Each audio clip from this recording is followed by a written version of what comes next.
Are we responsible for the consequences of our actions? Hi, I'm Mike Mason. This is St. Joe Society podcast. The St. Joe Society is a Catholic lay apostolate devoted to help men order all things to Christ by growing strong in mind, body, and spirit. If you'd like to learn more about our work, you can check us out online at stjosephsociety.org. This is the Intro to Moral Theology, episode 18. All right, fellas, the question before us today is, are we responsible for the consequences of our actions? Now, last week, we discussed the philosophical notions of determinism and free will, the proper understanding of freedom, and what's the implication of that for our moral lives.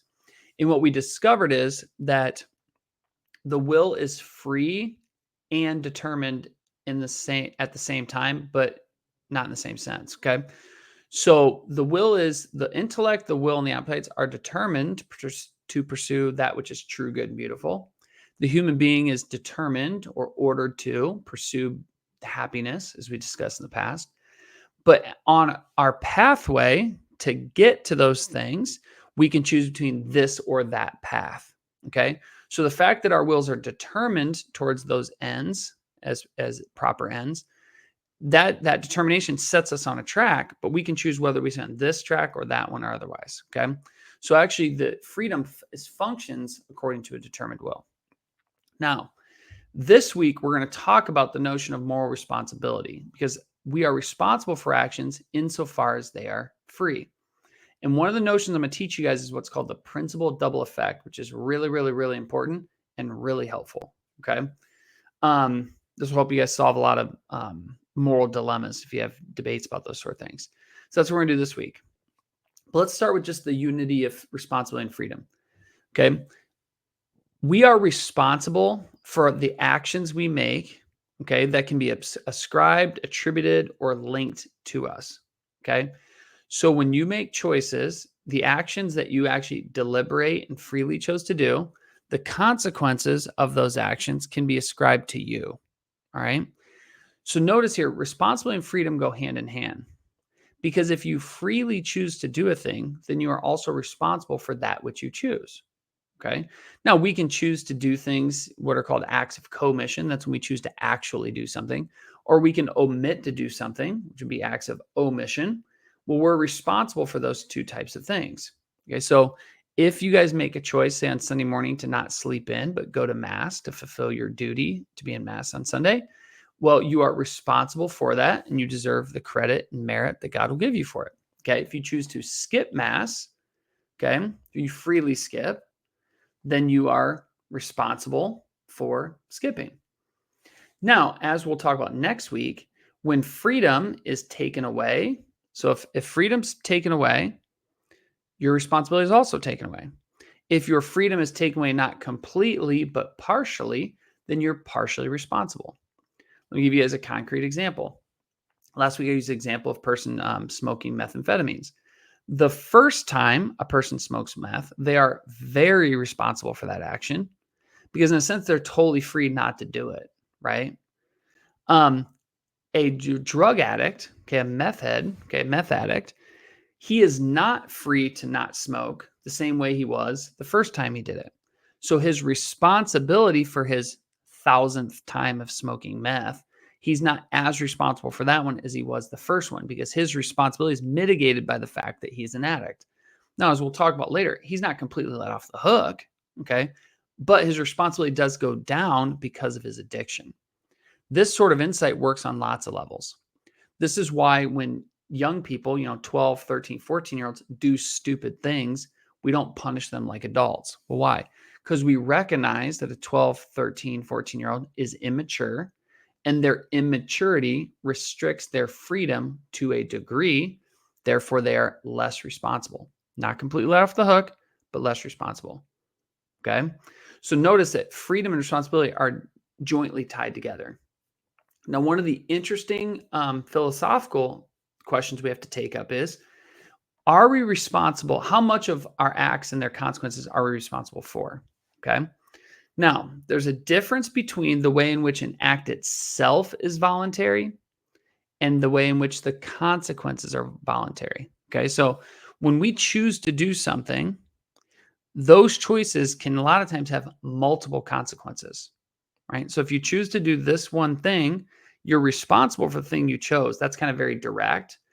But also that action, because our actions are not done in a vacuum, they're done in, real world, real time and places. Those have rippling consequences. One of the things we have to take up is which of those consequences are we morally responsible for? Because we are not responsible for all of them. Okay. All right. When we act, sometimes when we do things, we make an action and there's not only one consequence or one effect, but there's two. And sometimes two or more. And sometimes one of those consequences is good and one of them is bad. In fact, if you think about it, almost everything we do has consequences that are bad and good. So as we're sitting here right now and I'm recording this podcast, you could say, well, Mike's recording a podcast and this is something he does for a living to put food on the table for his family and do a service to the church and help guys know their faith better. Okay. So my choice to do that, those are good consequences. One of the downsides of me doing this is I can't be in two places at once. So as I currently record this, my wife is at home with the 5 kids. She has to do all the homemaking, the caring for them. If my kids are misbehaving right now, she has to do the discipline. And we all know from studies that a father not being present to his children isn't a good thing.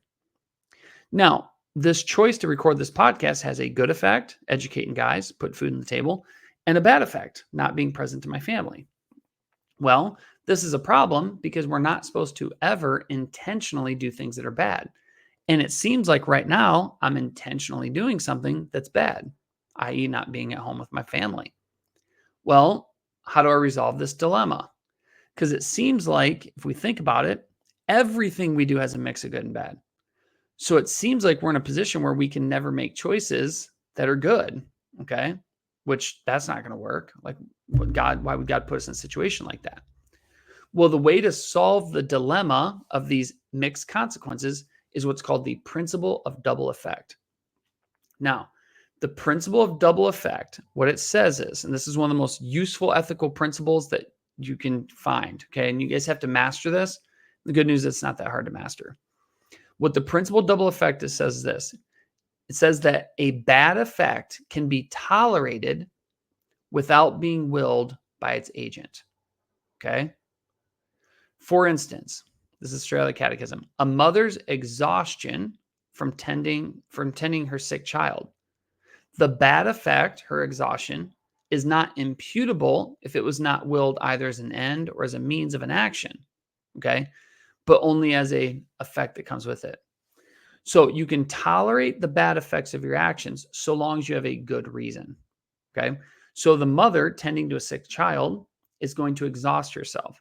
Well, why is she morally off the hook for becoming exhausted? Because taking care of the sick child is worth the loss of sleep. Okay. Now, you guys are probably thinking right now, because I know a lot of you guys are pretty sharp. You're thinking, okay, but with that reasoning, we can justify almost anything. Okay. Well, not so. So under the principle of double effect, it says that it is morally allowable to perform an act that has at least 2 effects, one good and one bad, under the following 4 conditions. So this isn't like just anything will pass.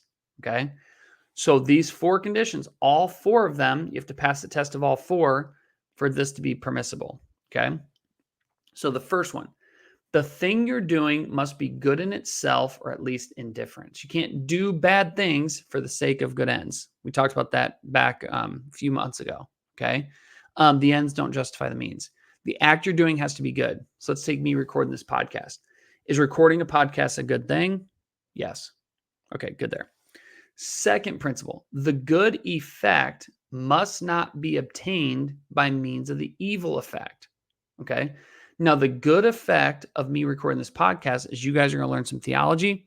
And then because this is, one of my jobs, this is a way I can provide for the family. The evil effect is I'm not home with my children. Now, the good effect of educating guys and making an income for my family, I'm not obtaining them through not being present to my children. I'm not using the evil effect to earn the good. So, all right, pass number 2. The evil effect must not be intended for itself, but only permitted. This is important.